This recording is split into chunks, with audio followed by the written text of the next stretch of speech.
A gente vai conversar com, agora que é o nome, Julie Gui de Capdeville, diretor da Empresa Brasileira de Pesquisa Agropecuária. Nós vamos falar sobre o plano diretor da Embrapa no pós-pandemia. Bom dia, Gai. Bem-vindo ao Jornal da Rede Alesp. Tudo bem?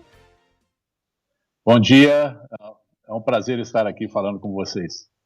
Pois é, nós estamos falando aqui desse momento da Embrapa, né? E na última quarta-feira foi lançado o novo plano diretor da entidade. O documento vai inovar em metas quantificáveis como forma de realizar monitoramento do cumprimento das ações nos próximos anos. Então, exemplificando e deixando mais fácil para quem está ouvindo, vendo a gente aqui no Jornal da Rede Alesp, o que esse novo plano diretor da entidade diz. E até vou emendar aqui para o senhor poder esclarecer para a gente um pouquinho o que é a Embrapa, né? Porque muita gente nem sabe bem o que é a Embrapa, que ela é muito importante para a pesquisa agropecuária brasileira. Sim, Júlia, Jeremias, bom dia. Obrigado aí pelo convite e pela oportunidade de trazer para a sociedade paulista e para a sociedade brasileira que está nos ouvindo algumas das nossas iniciativas rumo a uma Embrapa mais eficiente, mais efetiva e trazendo soluções para a sociedade brasileira que hoje se destaca no agro mundial pelo trabalho que vem sendo feito, não só pela ciência, mas principalmente pelo tipo de agricultor que nós temos, que é um agricultor disposto a adotar ciência e tem feito essa diferença que nós estamos vendo aí o efeito no PIB do país. A Embrapa, ela é uma empresa de pesquisa. Ela tem a sua sede localizada em Brasília e ela tem 43 unidades de pesquisa distribuídas por todo o território nacional. Somente 2 estados não temos uma unidade formalizada, mas já estamos tratando disso, de criarmos unidades mistas de pesquisa lá. Essas unidades trabalham em diferentes frentes e a ideia desse plano diretor é exatamente dar a orientação estratégica que a Embrapa precisa para a atuação dessas unidades. É importante destacar aqui o que foi feito para a construção desse plano. O que diferencia esse plano dos planos anteriores foi o formato com o qual nós construímos esse plano. Nós, hoje, adotamos a seguinte estratégia. Nós fizemos consultas aos que nós chamamos de stakeholders, que são os produtores rurais, os agroindustriais, as comunidades familiares da agricultura. Todos eles foram consultados sobre o que consideram prioridades para os setores nos quais eles atuam.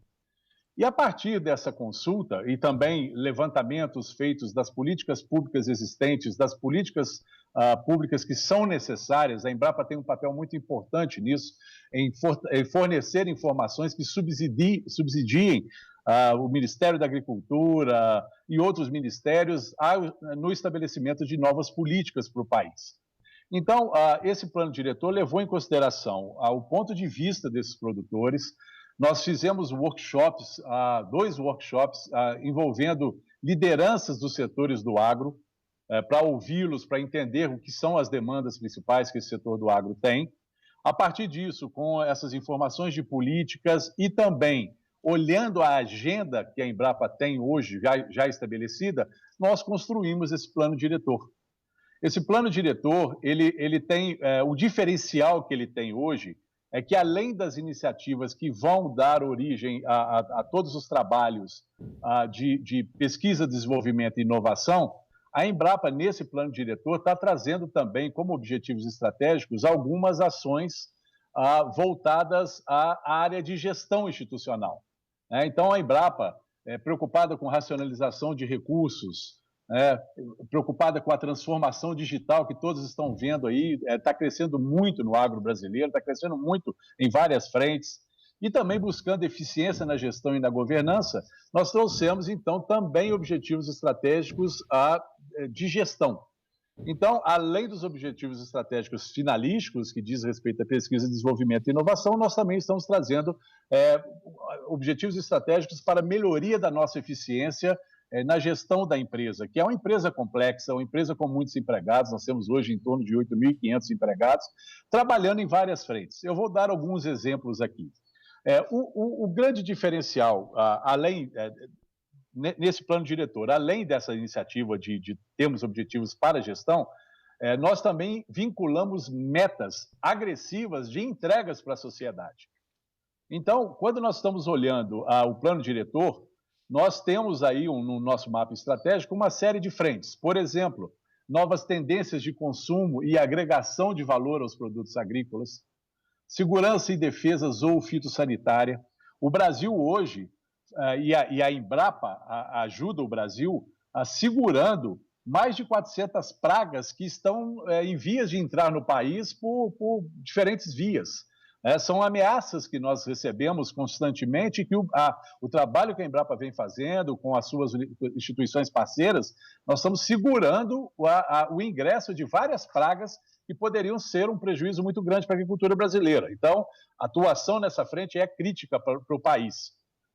Outra frente que nós estamos atuando é no desenvolvimento de biomassas e no aproveitamento de resíduos e efluentes da cadeia produtiva, das cadeias produtivas, para a produção de bioinsumos, bioprodutos e energia renovável. Outra frente é o desenvolvimento regional sustentável, com inclusão produtiva. Quer dizer, nós temos uma preocupação aqui com o produtor rural, com o pequeno, médio, grande produtores, como nós podemos fazer o crescimento da agricultura de forma regional e nacional, desenvolvendo de forma sustentável, e para isso temos uma série de metas, depois eu darei alguns exemplos. Estamos enfrentando também questões das mudanças climáticas, né, e o impacto dessas mudanças climáticas na agropecuária. Essa é uma preocupação que o mundo tem, mas o Brasil sempre teve. Nós temos hoje a matriz energética mais limpa do planeta. Nós temos aí o etanol, o biodiesel, a cogeração de energia, que são frentes sustentáveis de produção de energia, coisa que destaca o Brasil consideravelmente.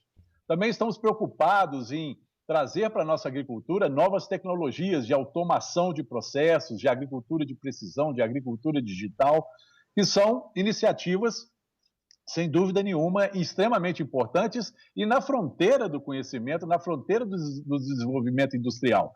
Hoje, a tecnologia do celular, a tecnologia, tecnologia de informação, ela está fazendo parte de praticamente todas as frentes industriais, as frentes de produção que o país tem, tanto aqui como no mundo. Então, temos também preocupação e metas agressivas para essas questões.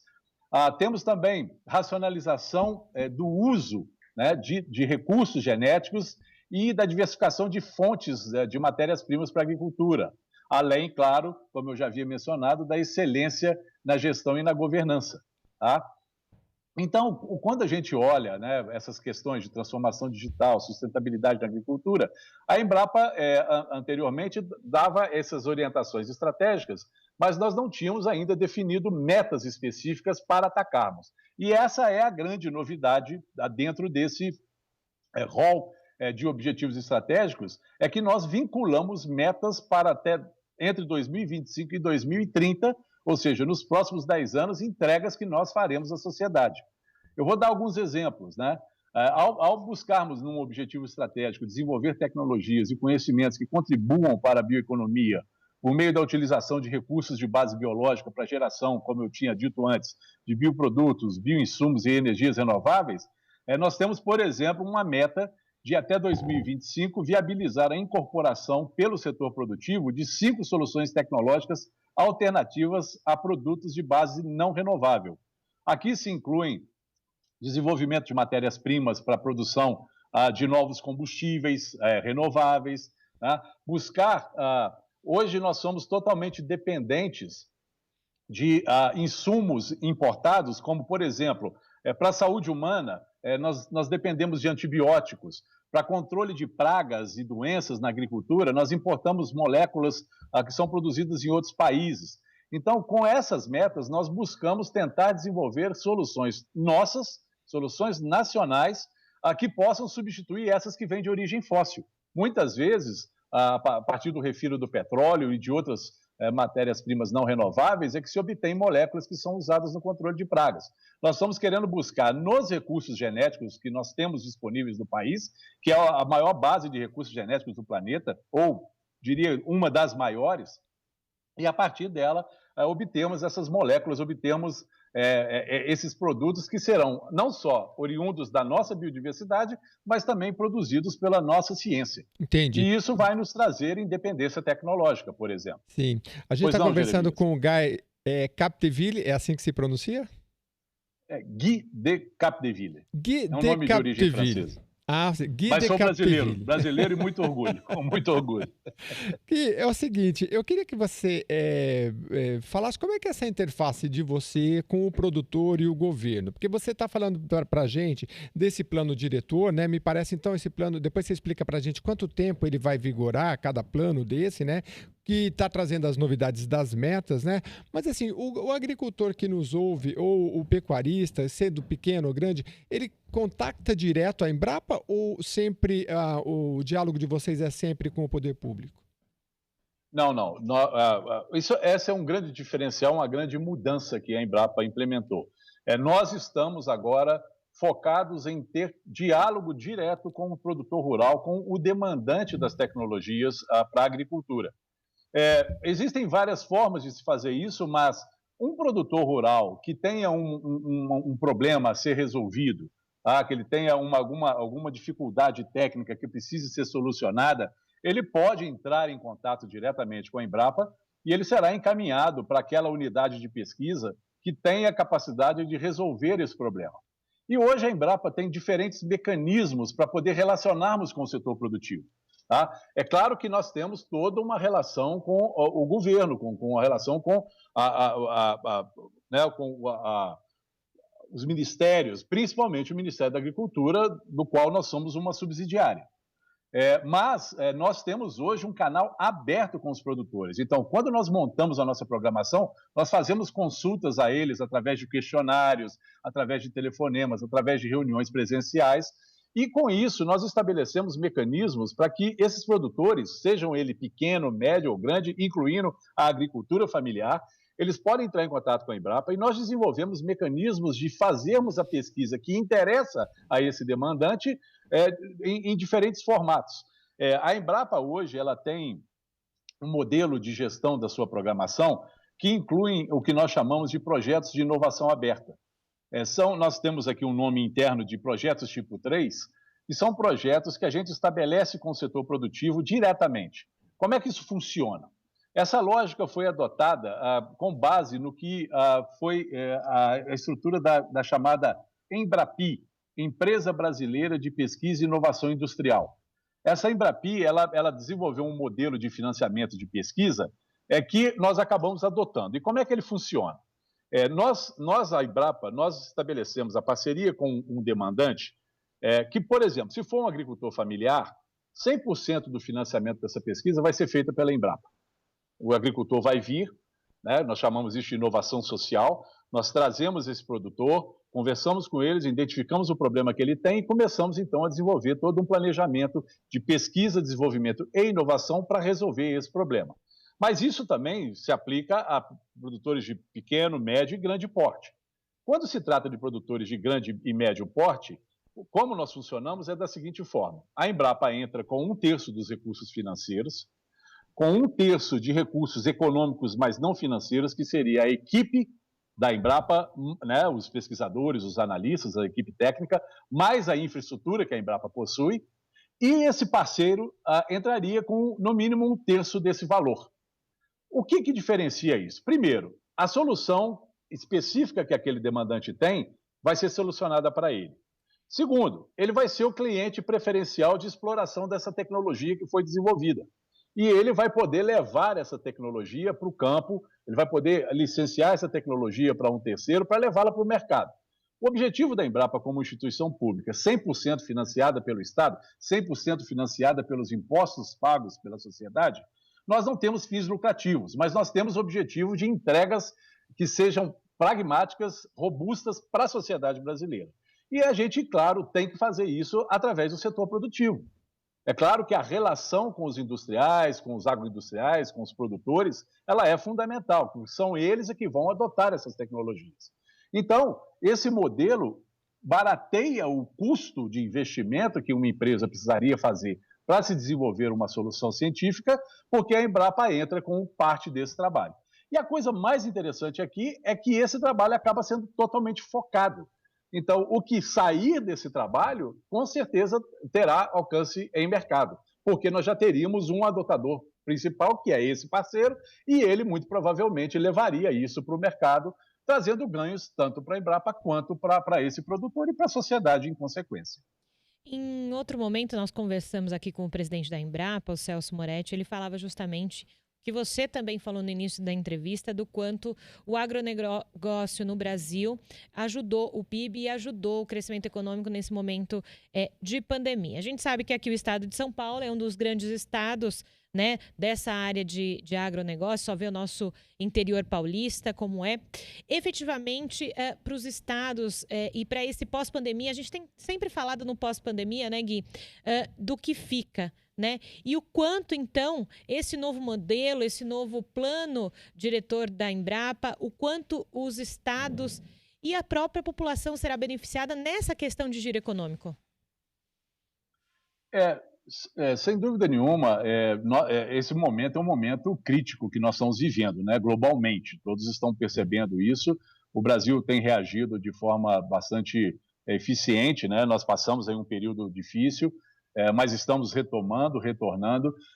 O que esse plano diretor pode ajudar nesse sentido, vou dar em várias dessas frentes, mas vou dar um exemplo.